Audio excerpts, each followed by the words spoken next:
નમસ્તે વિદ્યાર્થી મિત્રો, હવે તમારે સ્વાધ્યાય 1.2ના દાખલા માટે અગત્યના પહેલાં જે સૂત્રો આપેલા છે એ આપણે જોઈ લઈશું. તો એમાં બે રીતના દાખલા તમારે સ્વાધ્યાય 1.2માં ગણવાના છે. એના માટે પહેલું સૂત્ર છે અચળ આધારના સૂચકાંકનું પરંપરિત આધારના સૂચકાંકમાં પરિવર્તન. તો જ્યારે તમને દાખલામાં અચળ આધારે સૂચકાંક આપેલ હશે અને એવી સૂચના હશે કે અચળ આધારના સૂચકાંક પરથી પરંપરિત આધારના સૂચકાંકમાં ફેરવો, તો એના માટે સૂત્ર બનશે તમારું પરંપરિત આધારે સૂચકાંક બરાબર ચાલુ વર્ષનો અચળ આધારે સૂચકાંક ભાગ્યા અગાઉના વર્ષનો અચળ આધારે સૂચકાંક ગુણ્યા 100. હવે આના માટે તમારે બે નોંધ ખાસ યાદ રાખવાની રહેશે. પહેલી નોંધ, જો આધાર વર્ષનો ઉલ્લેખ ન કરેલ હોય, એટલે કે રકમ આપેલી હશે તમને દાખલાની, એમાં જો આધાર વર્ષનો કોઈ ઉલ્લેખ કરવામાં ન આવેલ હોય તો પ્રથમ વર્ષે પરંપરિત સૂચકાંક 100 લઈશું આપણે. બીજી નોંધ, જો આધાર વર્ષનો ઉલ્લેખ કરવામાં આવેલ હોય તો પ્રથમ વર્ષનો જે સૂચકાંક અચલ તમને આપેલો જ હશે, અચલ આધારે જે સૂચકાંક આપેલ હશે એ જ તમારો પરંપરિત સૂચકાંક ગણાશે. ખાસ ધ્યાન રાખવાનું, પ્રથમ વર્ષની જ વાત થાય છે, એટલે કે પ્રથમ વર્ષે જે અચલ આધારે સૂચકાંક આપેલ હશે એ જ આપણો પ્રથમ વર્ષે પરંપરિત સૂચકાંક ગણાશે. ક્યારે? તો જ્યારે આધાર વર્ષનો ઉલ્લેખ કરવામાં આવેલ હશે રકમમાં. ત્યાર પછી બીજું સૂત્ર છે પરંપરિત આધારના સૂચકાંકનું અચલ આધારના સૂચકાંકમાં પરિવર્તન. તો પરંપરિત સૂચકાંક આપેલ હશે એમાંથી તમને અચલ આધારે સૂચકાંકમાં ફેરવવાનું કહેલ હશે, તો ત્યારે અચલ આધારનું સૂચકાંકનું સૂત્ર બનશે ચાલુ વર્ષનો પરંપરિત આધારે સૂચકાંક ગુણ્યા ચાલુ વર્ષના અગાઉના વર્ષનો અચલ આધારે સૂચકાંક ભાગ્યા 100. ઓકે, તો તમારે 1.2 માટે આ બે સૂત્રો ખાસ યાદ રાખવાના રહેશે અને આ બે નોંધ પણ તમારે ખાસ યાદ રાખવાની રહેશે. તો હવે આપણે જોઈશું એક્ઝામ્પલ નંબર 8.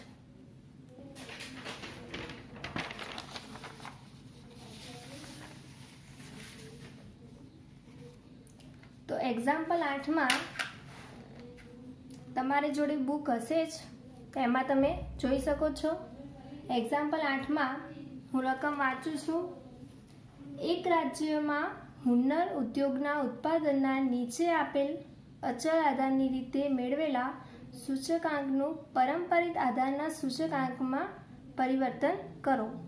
તો એમાં તમને વર્ષ અને અચળ આધારના સૂચકાંક આપેલ છે. તો પહેલું વર્ષ છે 2009, એનો અચળ આધારે સૂચકાંક આપેલો છે 120. પછી 2010નો સૂચકાંક આપેલો છે 132, 2011નો 96, 2012નો 144, 2013નો 138, 2014નો 108. આ રીતે તમારે લખી રહેવાનું. લખાઈ ગયા પછી હવે આપણે સૂચના ખાસ જોવાની કે કયો સૂચકાંક આપેલો છે અને શામાં ફેરવવાનો છે. તો અચલ સૂચકાંક આપેલ છે એમાંથી તમારે પરંપરિતમાં ફેરવવાનું છે. તો સૌ પ્રથમ એનું સૂત્ર ખાસ લખી દેવાનું. તો પરંપરિત આધારે સૂચકાંક બરાબર ચાલુ વર્ષનો અચલ આધારે સૂચકાંક ભાગ્યા અગાઉના વર્ષનો અચલ આધારે સૂચકાંક ગુણ્યા 100. સૂત્ર લખાઈ ગયા પછી આપણે નોંધ ધ્યાન રાખવું. પહેલાં નોંધ જોઈ લઈશું એકવાર. તો આપણી બે નોંધ હતી, જો આધાર વર્ષનો ઉલ્લેખ રકમમાં કરેલો હોય તો આપણે જે પરંપરિત અચલ આધારનો જે સૂચકાંક હશે એ જ આપણો પરંપરિત ગણાશે. તો તમે જુઓ આમાં રકમમાં કોઈ આધાર વર્ષનો ઉલ્લેખ તમને કરેલો નથી. તો જો આધાર વર્ષનો ઉલ્લેખ ન કરેલ હોય તો પ્રથમ વર્ષનો આપણું પરંપરિત સૂચકાંક કેટલો લઈશું? 100.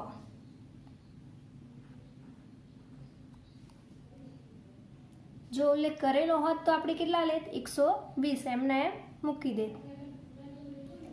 ચલો, હવે બીજા વર્ષમાં કંઈ નોંધ જોવાનું નથી. બીજા વર્ષમાં આપણે સૂત્ર જોવાનું છે. તો ચાલુ વર્ષનો અચલ આધારે સૂચકાંક, તો તમને જે આપેલા છે એ બધા અચલ સૂચકાંક જ છે. તો ચાલુ વર્ષનો એટલે 2010નો એ પોતાનું ચાલુ વર્ષ જ થશે, એટલે 2010નો સૂચકાંક બનશે તમારો 132. તો 132 એટલે ચાલુ વર્ષનો ભાગ્યા એના અગાઉના વર્ષનો અચલ આધારે સૂચકાંક. તો 2010ની અગાઉ 2009નો સૂચકાંક કેટલો થશે? 120 ગુણ્યા 100. તો તમે 132 અપોન 120 ગુણ્યા 100 કરો એટલે તમારો આન્સર આવશે 110. એવી જ રીતે ચાલુ વર્ષનો 2011નો 96, અગાઉના વર્ષનો 132 ગુણ્યા 100. તો એનો આન્સર આવશે તમારે 96 અપોન 132 ગુણ્યા 100. તો 72.72 એટલે પાછળ 7 છે એટલે આપણે 72.73 લખી શકીએ. ત્યાર પછી 144 અપોન 96 ગુણ્યા 100. 144 અપોન 96 કરો, દરેકે કેલ્સીમાં કરવાનું છે 150. તો એનો આન્સર આવશે આપણો 150. એવી રીતે 2013નો ચાલુ વર્ષનો 138, અગાઉના વર્ષનો 144 ગુણ્યા 100. તો એનો તમારો આન્સર જો 138 અપોન 144 ગુણ્યા 100. તો 95.83 આન્સર આવશે.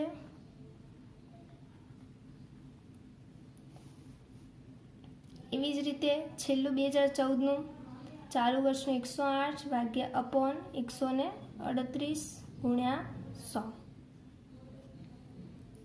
તો 108 અપોન 138 મલ્ટીપ્લાય 100.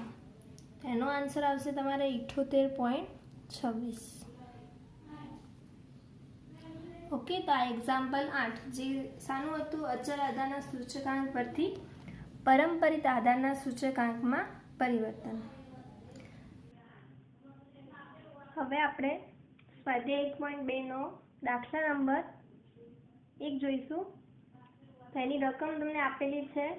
જે રાજ્યના વર્ષ 2008થી 2014 સુધીના કૃષિ ઉત્પાદનના પરંપરિત આધારે મેળવેલ સૂચકાંક નીચે મુજબ છે તે પરથી અચલ આધારે સૂચકાંક ગણો અને આધાર વર્ષ તરીકે 2007 લો. તો સૌપ્રથમ તમે વર્ષ અને તમને જે આપેલ છે એ પરંપરિત આધારે સૂચકાંક આપેલ છે એના પરથી આપણે અચલ આધારે સૂચકાંકમાં પરિવર્તન કરશું. તો હવે તમને આધાર વર્ષ 2007 છે, તો 2007 આધાર વર્ષ હોય, હંમેશા જે વર્ષ આધાર વર્ષ હોય એને આપણે 100 લઈશું. તો અહીં હું નોંધ લખી દઉં છું. 2007 શું છે? આધાર વર્ષ. માટે 2007નો સૂચકાંક કેટલો થશે આપણો? 100. ચલો હવે આગળ. તો અચલ આધારે સૂચકાંક આપણે શોધવાનો છે. તો એનું સૂત્ર તમારે સૌપ્રથમ લખી દેવાનું. અચલ આધારે સૂચકાંક બરાબર ચાલુ વર્ષનો પરંપરિત આધારે સૂચકાંક ગુણ્યા અગાઉના વર્ષનો અચલ આધારે સૂચકાંક ભાગ્યા 100. તો હવે સૂત્ર પ્રમાણે ચાલુ વર્ષનો પરંપરિત આધારે સૂચકાંક. તો ચાલુ વર્ષ એટલે આપણે 2008નો પહેલા ગણીએ છીએ. તો 2008નો ચાલુ વર્ષનો અચલ આધારે પરંપરિત આધારે સૂચકાંક કેટલો થશે? 100 ગુણ્યા અગાઉના વર્ષનો અચલ આધારે સૂચકાંક. તો આધાર વર્ષ તમને 2007 શું આપેલું છે? 100. તો અગાઉના વર્ષનો અચલ આધારે સૂચકાંક પણ કેટલો હશે? 100 જ હશે. એટલે ગુણ્યા 100 ભાગ્યા 100. તો તમારો આન્સર પણ કેટલો આવશે? 100. આગળ ચાલુ વર્ષનો પરંપરિત સૂચકાંક 110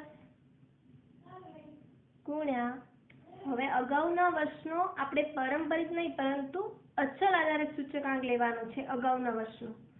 તો આ તો પારંપરિક છે, તો અગાઉના વર્ષનો અચલ સૂચકાંક કયો થશે આપણો જે શોધ્યો એ 100/100. તો આન્સર તમારો આવશે 110. ચલો એવી જ રીતે 2010નો ચાલુ વર્ષનો પારંપરિક સૂચકાંક 95, અગાઉના વર્ષનો અચલ સૂચકાંક 110/100. તો તમે કેલ્સીમાં કરી શકો 95 × 110/100 તો 104.5.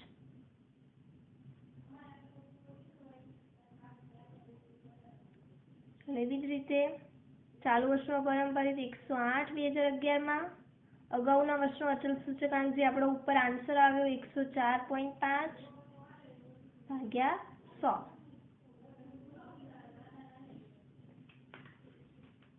કેલ્સીમાં દરેકે કરવાનું જ છે. 112.86 તો આપણો આન્સર આવશે 112.86. ચલો એવી જ રીતે 2012ની અંદર ચાલુ વર્ષનો પારંપરિક સૂચકાંક આપેલ છે 120, અગાઉના વર્ષનો અચલ સૂચકાંક તો 112.86/100. 120નો 112.86 વડે ગુણાકાર કરો ભાગ્યા 100 તો આન્સર આવશે 135.43.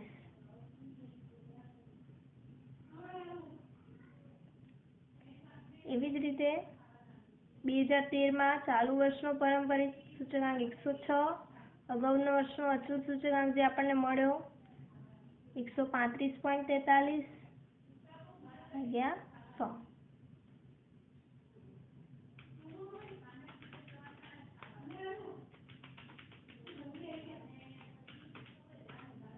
આન્સર આવશે 143.55 પછી 5 છે એટલે આપણે 143.56 લઈ લઈશું. આમાં ખાસ ધ્યાન રાખવાનું, આ રીતના દાખલામાં તમારે જો અગાઉના વર્ષનો અચલ સૂચકાંક કોઈ ભૂલ આવશે તો આખો જ દાખલો તમારે ખોટો પડશે, એટલે ગણતરીમાં ખાસ ધ્યાન રાખવાનું.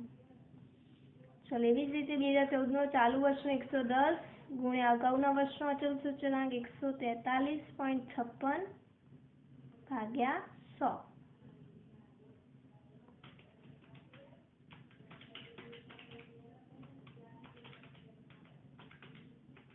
આન્સર આવશે 157.92.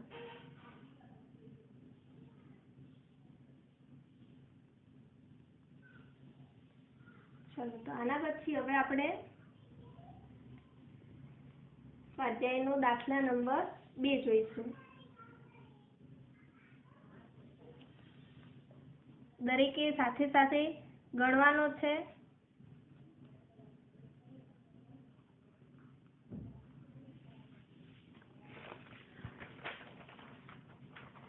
હવે આપણે સ્વાધ્યાય 1.2નો દાખલા નંબર 2 જોઈશું.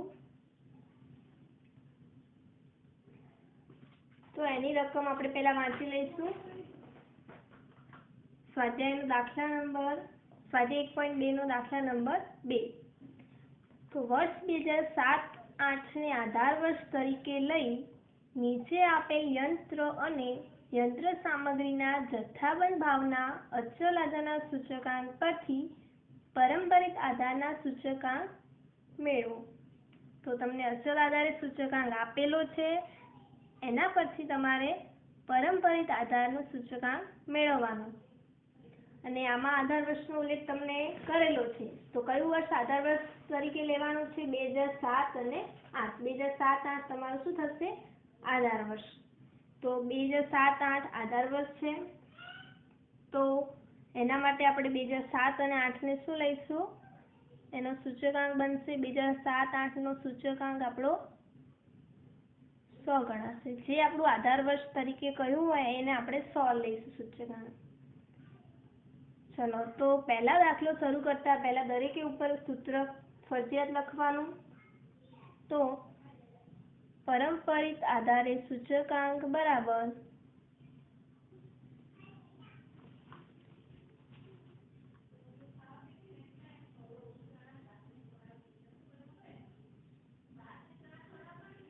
પારંપરિક આધારે સૂચકાંક બરાબર સૂત્ર દરેકને તૈયાર થઈ જ ગયા હશે.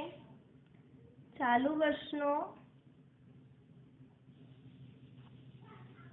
અચલ આધારિત સૂચકાંક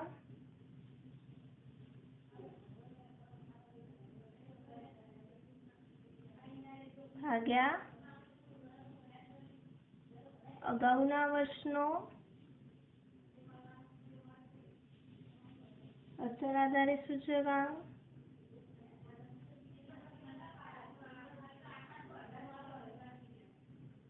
ગુણ્યા 100.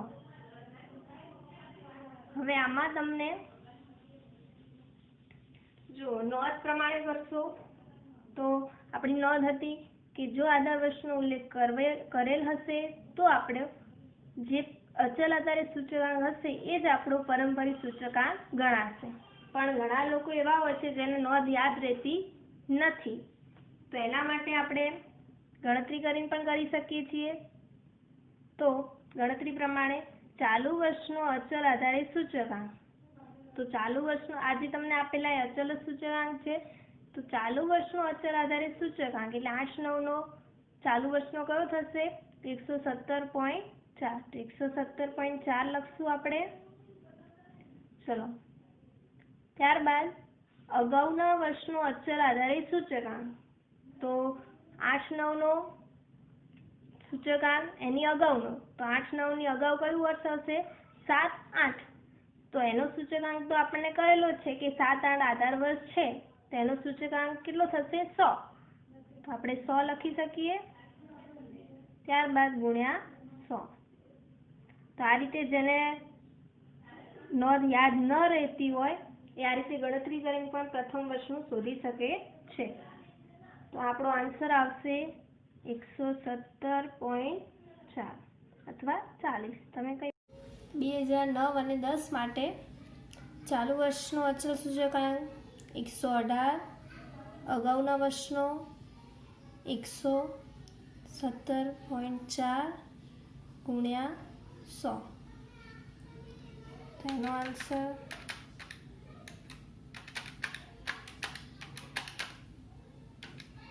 100.51. ચલો ત્યાર પછી 2010-11 ચાલુ વર્ષનો અચલ સૂચકાંક 121.3, અગાઉના વર્ષનો 118 ગુણ્યા 100.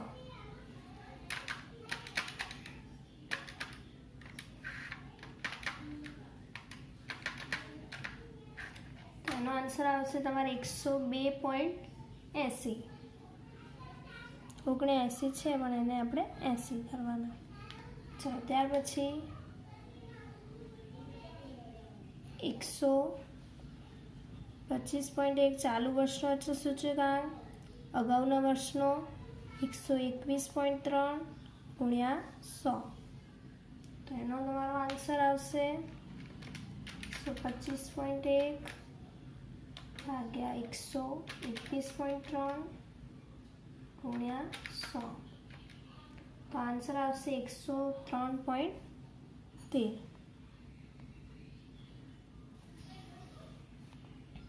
એવી જ રીતે ચાલુ વર્ષનો અચલ સૂચકાંક 2012 અને 13 ચાલુ વર્ષનો 128.4, અગાઉના વર્ષનો 125.1 ગુણ્યા 100.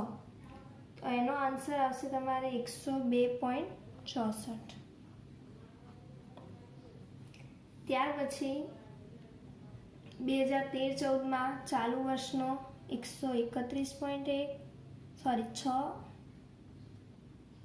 અગાઉના વર્ષનો 128.4 ગુણ્યા 100. તેનો આન્સર આવશે તમારે 102.49. ત્યાર પછી 2014-15માં ચાલુ વર્ષનો 134.6, અગાઉના વર્ષનો અચલ સૂચકાંક 131.6 ગુણ્યા 100. એનો આન્સર આવશે તમારે 102.28.